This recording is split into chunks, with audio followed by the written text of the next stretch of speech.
జరగలేదు.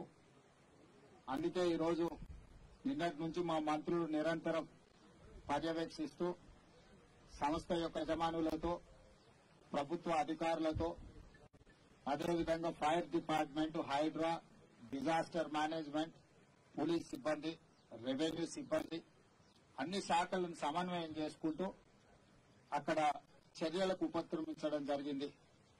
మంత్రుల పర్యవేక్షణతో పాటు ఈరోజు నేనే స్వయంగా ఇక్కడికి వచ్చి దుర్ఘటనను పరిశీలించి దీనికి సంబంధించిన వివరాలను సేకరించి దానికి సంబంధించిన ప్రభుత్వం తీసుకోవాల్సిన చర్యలను అన్నిటిని కూడా ప్రభుత్వం చేపట్టవలసిన బాధ్యతను కూడా ఈరోజు అధికారులకు ఆదేశాలు ఇవ్వడం జరిగింది. ఈ దురదృష్టకరమైన సంఘటనలో ప్రాణాలు కోల్పోయిన వాళ్ళు బీహార్, ఒడిశా, మధ్యప్రదేశ్, ఆంధ్రప్రదేశ్, తెలంగాణ రాష్ట్రాలకు సంబంధించిన వాళ్ళు ఉన్నారని ప్రాథమిక సమాచారం అందింది. ఇప్పటి వరకు అధికారులు అందిస్తున్న సమాచారం మేరకు దాదాపుగా 36 ప్రాణాలు పోయినాయి. ఇంకా కొంతమంది అచుకి లేదు. చాలా వరకు వివరాలను సేకరించే ప్రయత్నంలో అధికారులు ప్రయత్నం చేస్తున్నారు. దుర్ఘటన జరిగినప్పుడు పరిశ్రమలో 143 మంది ఉండడం జరిగింది. అందులో దాదాపుగా 58 మంది ఇప్పటికీ అధికారుల దృష్టికి, అధికారులకు టచ్ లోకి వచ్చింది. మిగతా వాళ్ళు కొంతమంది ఇంకా శిథిలాల కింద ఉన్నారా, లేకపోతే భయంతోనే ఎక్కడికైనా పోయి ఇంతవరకు ప్రభుత్వ అధికారులకు టచ్ లోకి రాలేదా, ఈ రోజు పర్యవేక్షిస్తున్నారు. ఏది ఏమైనా ఈ దురదృష్టకరమైన సంఘటనని ప్రభుత్వము చాలా తీవ్రంగా పరిగణిస్తుంది. దీనికి సంబంధించి చనిపోయిన కుటుంబాలకు ₹1 కోటి నష్టపరిహారం ఇప్పించాలి. పరిశ్రమ వాళ్లతో మాట్లాడి ప్రభుత్వం వైపు నుంచి, పరిశ్రమ వైపు నుంచి చనిపోయిన కుటుంబాలకు ₹1 కోటి నష్టపరిహారం ఇవ్వాలి అని చెప్పి నేను ఆదేశాలు ఇవ్వడం జరిగింది. ఆదేశాల ప్రకారం మా మంత్రులు పరిశ్రమ యజమానులతో మాట్లాడి ప్రభుత్వం వైపు నుంచి సహకారం తీసుకుని వాళ్ళకి నష్టపరిహారం అందించడం జరుగుతుంది. అదేవిధంగా తీవ్రంగా గాయాల పాలైన వాళ్ళకి పని చేసుకోలేని పరిస్థితులు, ఒకవేళ వాళ్ళు బ్రతికి బాగా ఇంటికి వచ్చినా పని చేసుకోలేని పరిస్థితిలో ఉంటే వాళ్లకు ₹10 లక్షల ఇవ్వాలని, అదేవిధంగా దెబ్బలు గాయాల పాలై కుటాలం పని చేయలేని పరిస్థితిలో ఉండి ఆ తర్వాత మళ్లీ యథావిధిగా వాళ్ళు పనులకు వెళ్లే పరిస్థితి ఉంటే వాళ్లకు ₹5 లక్షల ఇవ్వాలని, అదేవిధంగా ఈ దుర్ఘటనలో ఏదైతే వైద్య సహాయం అందించాలనో 100% వాళ్ళకు సంబంధించిన వైద్య సహాయాన్ని పరిశ్రమలు, అదేవిధంగా ప్రభుత్వం కలిసి పరిశ్రమ యజమానులు పెట్టుకోగలిగినంత పెట్టుకుంటారు. వాళ్ళకి ఎలాంటి ఇబ్బంది లేకుండా ప్రభుత్వం కూడా వైద్య సహాయాన్ని 100% అందించాలని మా మంత్రులకు నేను ఆదేశాలు ఇవ్వడం జరిగింది. వాటిని పర్యవేక్షించడానికి కూడా అధికారులను చీఫ్ సెక్రటరీని, డిజాస్టర్ మేనేజ్మెంట్ స్పెషల్ చీఫ్ సెక్రటరీని, లేబర్ అండ్ ఎంప్లాయ్మెంట్ ప్రిన్సిపల్ సెక్రటరీని, ఫైర్ డిపార్ట్మెంట్ అడిషనల్ డీజీని ఒక కమిటీగా వేసినాం. వీళ్ళందరూ కూడా జరిగిన సంఘటన మీద విచారణ చేసి నివేదిక అందించడం జరుగుతుంది. దీనికి బాధ్యులైన అందరి మీద కూడా ప్రభుత్వం చర్యలు తీసుకుంటుంది. ఇందులో ఎవరిదైనా నిర్లక్ష్యం ఉన్నదా, లేకపోతే దురదృష్టకర సంఘటన ఏ విధంగా జరిగింది, బాధ్యులు ఎవరినో కూడా విచారణలో గుర్తించి వాళ్ళందరి మీద కూడా చర్యలు తీసుకోవడం జరుగుతుంది.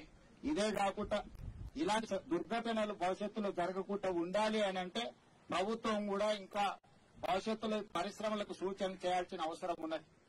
నిన్నదాకా మన గుల్జార్ హౌస్ లో కూడా ఒక ఫైర్ యాక్సిడెంట్ అయింది.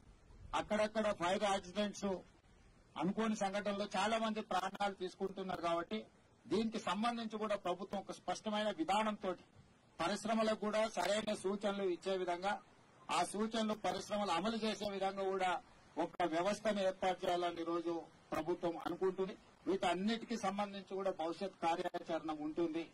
ఇక్కడ ఉన్న పరిశ్రమలకు సంబంధించిన యజమానులు కూడా మీ పరిశ్రమలలో ఇలాంటి సంఘటనలు జరగకుండా ఉండడానికి అవసరమైన చర్యలను కూడా మీరు చేపట్టవలసిందిగా అధికారులకు కూడా నేను ఆదేశాలు ఇచ్చిన. పీరియాడికల్ ఇన్స్పెక్షన్స్ చేసి అక్కడ ఏమైనా ఇట్లాంటి సంఘటనలకు అవకాశం ఉంటే ఎంబడే వాళ్లను యజమానులకు కూడా వాటి వివరాలు అందించి వాటిని సరిదిద్దే విధంగా చర్యలు తీసుకోవాలని కూడా నేను ఇంతకుముందు సమీక్షలో అధికారులకు చెప్పడం జరిగింది.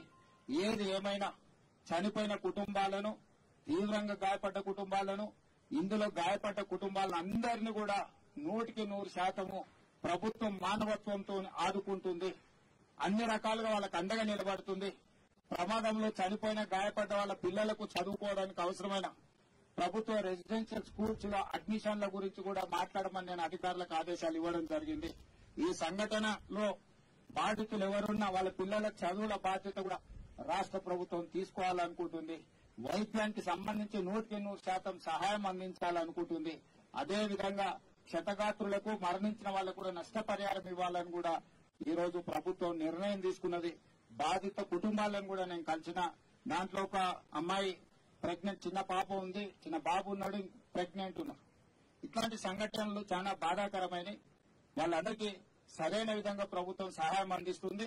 చనిపోయిన వాళ్ళ శవాలను కూడా వాళ్ళ సొంత గ్రామాలకు తరలించడానికి అవసరమైన అన్ని రకాల ఏర్పాట్లను కూడా పర్యవేక్షించండి అని డీజీపీ గారికి, అదేవిధంగా రెవెన్యూ అధికారులు అందరూ కూడా ఆదేశాలు ఇచ్చిన. వీళ్ళందరినీ ఆదుకునే బాధ్యత ప్రభుత్వం తీసుకుంటుంది. భవిష్యత్తులో ఇట్లాంటి సంఘటనలు జరగకుండా పరిశ్రమలను అప్రమత్తం చేస్తూ ప్రభుత్వం పర్యవేక్షిస్తుందని మీ అందరికీ తెలియజేస్తున్నాను.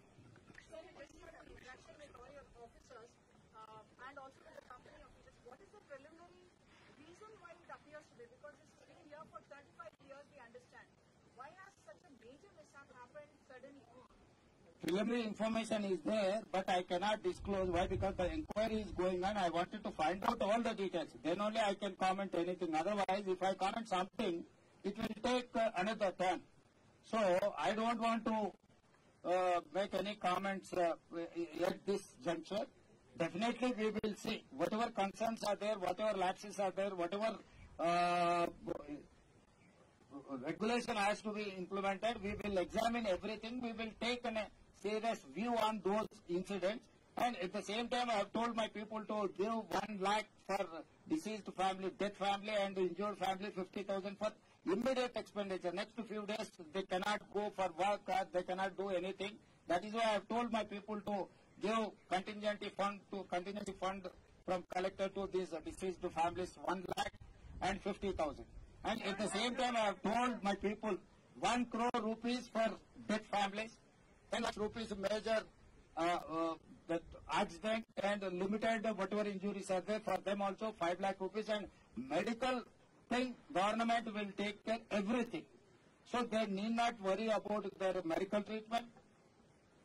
1 crore is compensation, 10 lakhs and 5 lakhs whoever is injured, for them also we are going to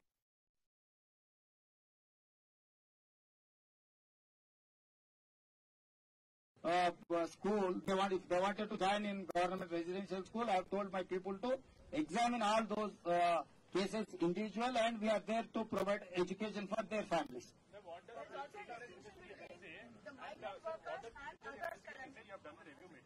What does the preliminary investigation say, and did the company follow all the regulations and any anything late to?